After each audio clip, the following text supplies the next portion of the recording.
It's time for another Dice Tower review with the Chief, Bart Brunsheen. Hi, this is the Chief from the Dice Tower. Today I'm going to review 1955, The War of Espionage by Kevin Nunn. Very good game, two-player game. Usually runs, at least for us, it ran about 30 minutes. Let's go ahead and take a look inside the box. You can see I've pre-set up the board. What will happen is each player actually gets to select, well, you'll get 5 cards, and at that point one of the players gets to select their home faction. So they can either be blue or red.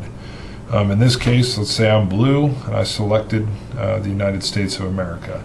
I would then pick that faction, slide my cube one way toward my home. I also will put my spy on the board, and then the red faction will get to pick as well. They don't have to pick USSR, they could pick any one of them, and then they get the bonus as well. These are the kind of white neutral cubes that are out there, but just so you know, I mean, it could have been something like this as well. So in the games I've done, the victory conditions are real simple. There's only 2 ways you can win. If you get your opponent's cube all the way over and lock down on the little star version, on my side, I automatically win. So, you know, unless I play enough and I start to see some kind of strategic value in this, but I don't see any.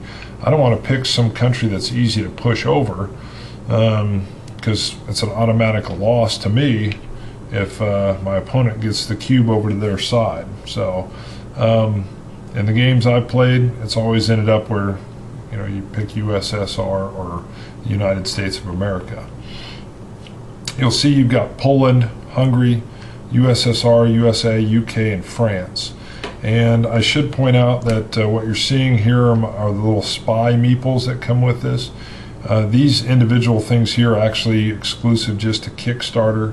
What you'll actually get with your copy are these little guys, which I think are actually pretty cool. You can see the difference here. These guys they don't look like spies to me. So, you know, I mean, they're cool, they're wood. I actually like the wooden ones better, but they're kind of fat. No offense against fat people. Tom, you're losing a lot of weight. This isn't, it's just, they didn't look like spies to me. They looked like, I don't know, guys from Spain in the 1800s that worked in the fields. So I'm glad I actually got these. Like I said, it's just a nice little tiny bonus that I got from being a Kickstarter. But you know, if you see them, that's what that is. Not trying to brag, just showing you what the difference is here.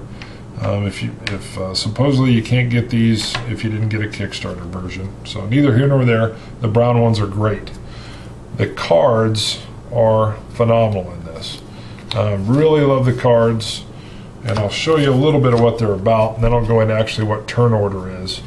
Cards got a lot of information on them, kind of like Twilight Struggle. If you see the number 3 in here, this is the Hungary flag. So I could play this card by itself, and I have 2 options. I can move the neutral piece 3 toward my area, and that's just using it for like the point system, also displayed here. Or I can do the special action, and each card has its own little special action that it has on there. So you're always, just like Twilight Struggle, you kind of got a back and forth battle. You know, you'd love to do the special action, but to win the game, you've got to push these influence markers over to your side of the board. So there's that continual tug of war that's going on. Now I've picked the 2 Hungary cards for a reason. If your spy isn't in that country, your spy helps you out. If your spy isn't in the country, you can only play one to push it around on one of your actions. If your spy is actually in Hungary, it allows you to now play 2 of the same flag. So in this case, I can now push it 6, which is just awesome. However, your opponent's always watching where you move your spy. If your opponent has his spy in the same country, he gets an option to block a move like this. And he can actually, or he or she could equal or exceed it and cancel your card play out, and they just get discarded. So wherever you're moving your spy, definitely telegraphs what you're doing, as it should, or you're moving it there to block. So very nice. I won't go into all the different special actions on the cards. The cards are very nice quality. Mercenary card's kind of a wild card. It has no faction, obviously. You can play it in, and I could have made that a 7. Normally you can only have 2 of the same country, but obviously the mercenary just kind of adds in there. So, but I won't go into all of them. You can go on BGG and you can see several of what the actual actions are. Very good quality. The board I'm going to show you at the end, it's double-sided. It's awesome. The rule book, very well done. The rule book has color instruction, breaks everything down piece by piece. Very nice layout. I found everything to be very easy. Simply took it out of the box, had a buddy of mine come over, and we sat down, and usually I don't read through it, but it was so simple, we just read through it and played it. So, and the kickers, of course, knowing what's on the cards, what you can do. Just to set up, your hand size limit is 5. There's some special gadget cards. I don't have one handy here, but if you get a special gadget, you could play it under here, and it allows you to increase your hand size limit by 1. If you play it over here as advanced transport, it allows you to break the rules on when you can move your spy. I'll tell you how turn order goes. On your turn, you can play a card. If you've got the spy thing going like I showed you, you can actually play more than one card. It's just play a card or play a series that all work for that turn. You then can play another card, and then you refill your hand. It's really very important that you get that right. You refill your hand back up to whatever your max size limit is, and then you can move your spy to any other country or leave them right where they're at. So you always move your spy at the end. Now there are some special action cards that'll let you play a card and move your spy, and the advanced transport allows you to actually move your spy during the draw or play a card phase. Moving your spy is very important. There's also cards that allow you to destroy your opponent's little special gadgets that are over here that let them do those things.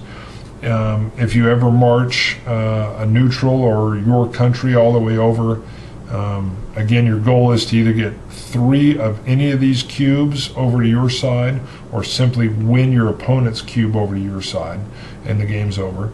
But let's say you lock one down over here. He's not coming out. He can't be pushed back out unless your opponent plays the special action on the revolution card, in which case he gets to pull it back out of there. There's only 2 revolution cards, one for each side, so it's very cool. You're always pulling them around, moving them around. It's a pushing game, back and forth, back and forth. Perfect 2-player game. I haven't looked up the actual time limits. It was a learning game. We took about 40-45 minutes, but that was with reading the rules. I imagine this is about a 30-minute game. So very nice. Let me show you the back of this real quick. It looks identical, but it's got a shorter track. These things are all shortened up, as you can see. This says it's for kind of more advanced play, but I also wonder if it doesn't mean it's going to end a lot quicker. Maybe if you got 2 guys that are really good, this side takes forever, and they have to switch over to this. So, but I love it. I mean, look at this, top quality stuff.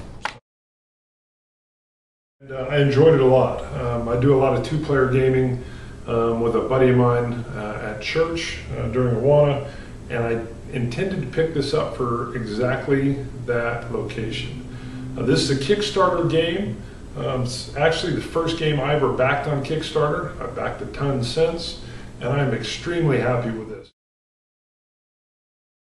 Thanks for watching our review today. For more information about board games, as well as the #1 board game audio podcast, check out Dicetower.com for reviews, interviews, and more. I'm Eric Summerer, and you've been watching The Dice Tower.